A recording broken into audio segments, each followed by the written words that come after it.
Assalamualaikum warahmatullahi wabarakatuh.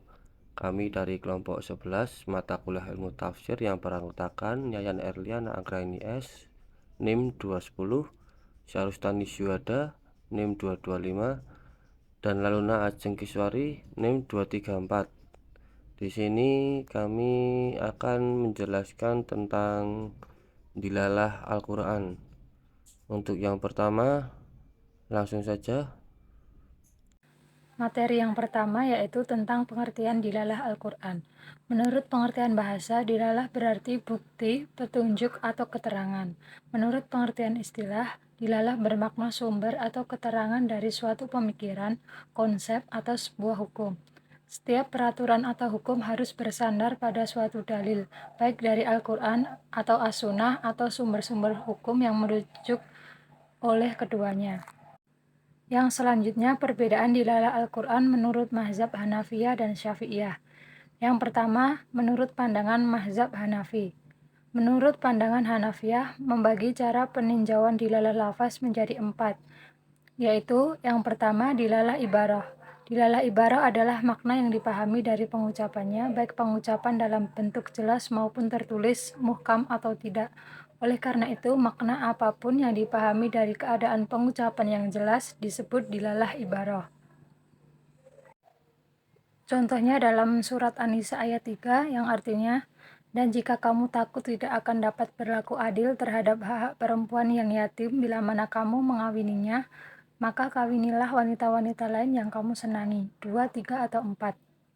Kemudian jika kamu takut tidak akan dapat berlaku adil, maka kawinilah seorang saja, atau budak-budak yang kamu miliki. Yang demikian itu adalah lebih dekat kepada tidak berbuat aniaya.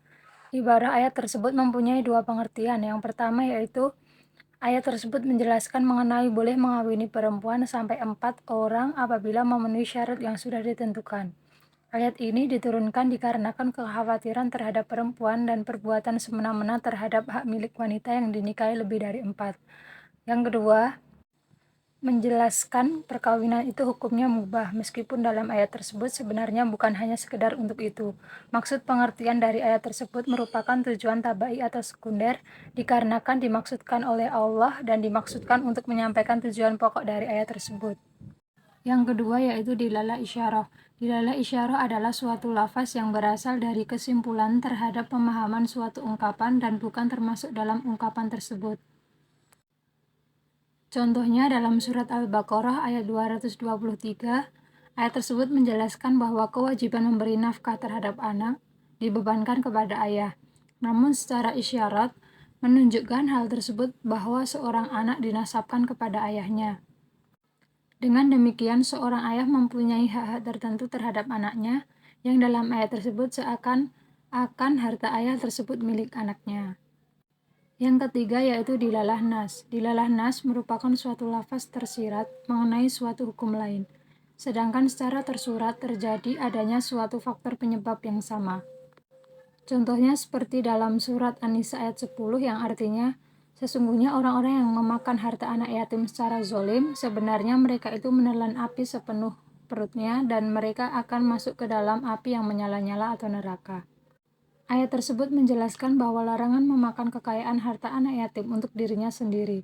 Dengan demikian, ayat tersebut dapat dipahami mengenai larangan menghilangkan harta kekayaan anak yatim.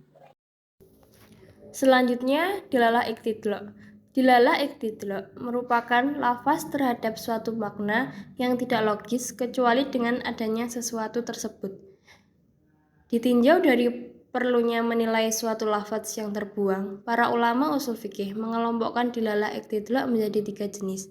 Yang pertama, dilalah iktidlaq yang mengharuskan menghapus suatu lafaz yang tidak berguna, karena suatu nas tidak dapat dipahami dengan benar menurut hukum syara. Sebagaimana sabda Nabi Shallallahu Alaihi Wasallam yang artinya tidak sah puasa seorang yang tidak berniat pada waktu malam. Agar hadis tersebut dapat dipahami dengan benar, maka perlu ditentukan lafaz as-sihah yang artinya sah. Apabila tidak mentakdirkan lafaz as-sihah, maka sebuah hadis tersebut tidak dapat dipahami secara benar. Yang kedua, dilalah iktidlaq yang harus mentakdirkan lafaz yang tidak berguna atau terbuang. Sebab, sebuah teks dapat dipahami secara rasional hanya dengan menentukan lafaz yang terbuang. Yang ketiga, dilalah iktidlok yang harus mentakdirkan lafaz yang terbuang. Sebab menurut syarak, tidak ada pemahaman hukum terhadap teks tersebut kecuali dengan mentakdirkan lafaz. Selanjutnya, dilalah menurut pandangan mazhab Syafi'i. Yang pertama ada mantuk. Secara etimologi, mantuk berasal dari bahasa Arab yang artinya berbicara dan berarti yang dibicarakan. Mantuk adalah makna yang ditunjukkan oleh lafaz yang diungkapkan. Dalam kitab Zubdah Al-Itqan fi Ulama Al-Quran karya Profesor Dr. Muhammad bin Alwi Al-Maliki membagi mantuk menjadi dua bagian. Yang pertama, lafaz yang tidak memiliki kemungkinan lebih dari satu arti. Lafaz yang tidak mempunyai makna ganda atau nas adalah lafaz yang bentuknya sendiri dapat dengan jelas menunjukkan makna yang dimaksudkan dan tidak mengandung kemungkinan makna lain. Yang kedua, lafaz yang memiliki kemungkinan lebih dari satu arti, yaitu terdapat zahir, yaitu lafaz yang diucapkan dengan makna yang komprehensif.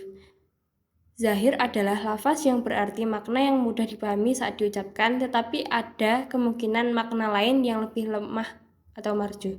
Yang kedua, mu'awal merupakan lafaz yang diberi pemahaman dengan arti yang tidak diunggulkan atau marjuh karena terdapat indikasi ketidakmungkinan diberi pemahaman dengan arti yang diunggahkan. Selanjutnya adalah mafhum. Mafhum adalah makna yang ditunjukkan oleh lafaz yang tidak didasarkan pada bunyi-bunyi bacaannya. Para ulama usul fikih berpendapat bahwa sebagian besar dilalah didasarkan pada nas atau teks. Selanjutnya adalah menjadi dua macam. Mafhum adalah makna yang ditunjukkan oleh lafaz yang tidak didasarkan pada bunyi-bunyi bacaannya. Para ulama usul fikih berpendapat bahwa sebagian makna yang didasarkan pada nas atau teks, atau bisa juga makna yang tak terucap sesuai dengan makna yang diucapkan. Mafhum ini dibagi menjadi dua, yaitu fatwal khitab dan lahmul kitab. Yang pertama, fatwal khitab, yaitu makna yang dipahami harus diperoleh dari hukum dan hukum dari mantuk. Misalnya, keharuman mencaci maki dan memukul orang tua yang dapat dilihat pada Quran surat Al-Isra ayat 23. Fala taqul lahuma ufu. Mantuk dari ayat ini adalah larangan mengatakan atau hus pada kedua orang tua. Oleh sebab itu, menyakiti, membenci, dan mencaci maki dan memukul kedua orang tua adalah mafhum muwafaqah. Yang kedua, lahmul kitab. Lahmul kitab ialah apabila hukum mafhum nilainya sama dengan hukum mantuk. Misalnya dalam firman Allah Quran surat An-Nisa ayat 10, innalladzina ya'kulu amwala yatama zulman innama ya'kuluna fi yatuhim naro wasayah launa sairon. Sesungguhnya orang-orang yang memakan harta anak yatim secara zalim, sebenarnya mereka itu menelan api sepenuh perutnya. Ayat di atas menunjukkan keharaman memakan harta dengan cara membuat kerusakan dengan cara apapun. Dilalah tersebut dinamakan lahmul kitab karena nilainya sama dengan memakan harta tersebut sampai tidak tersisa. Baik fakal kitab maupun lahmal kitab mengandung konsep muwafaqah. Makna yang tidak diungkapkan itu hukumnya sama dengan yang diucapkan, meskipun hukum tersebut mempunyai nilai tambah pada yang pertama dan kedua. Yang kedua yaitu selanjutnya mafhum mukhafafah. Mafhum mukhafafah berasal dari mantuk tetapi makna yang tidak terungkapkan berasal dari mantuk tetapi berbeda dengan makna yang terkandung dalam mantuk. Sedangkan Abdul Wahab Khalaf menjelaskan bahwa apabila ada nas yang menyatakan suatu hukum yang ditetapkan sebagai suatu batas atau haid atau diuraikan atau menjadi suatu keadaan atau tujuan atau suatu bilangan, maka hukum yang tertulis itu disebut mantuk nas, tetapi jika hukum yang dijalankan selain mantuk nas disebut dengan konsep mukhalafah.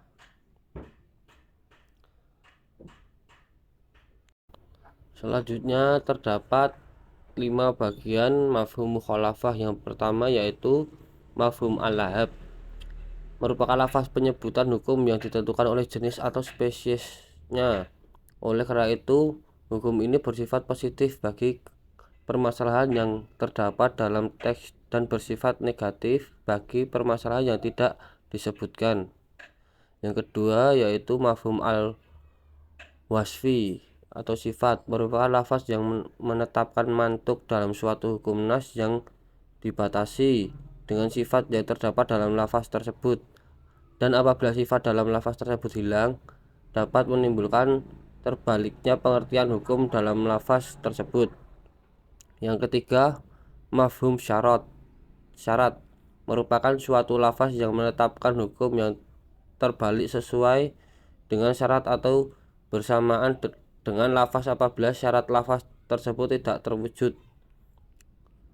Yang keempat mafhum al-ghayah, merupakan suatu lafaz untuk menentukan hukum yang melampaui tujuan nas apabila tujuan dibatasi oleh hukum.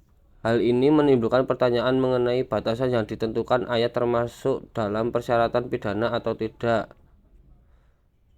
Dan yang kelima yaitu mafhum al-a'dad, merupakan suatu lafaz yang menetapkan penetapan dalam memperkuat kebalikan dari hukum yang dibatasi pada suatu bilangan apabila jumlahnya tidak terpenuhi. Mungkin itu yang bisa kami sampaikan. Bila ada kurangnya kami mohon maaf. Wassalamualaikum warahmatullahi wabarakatuh.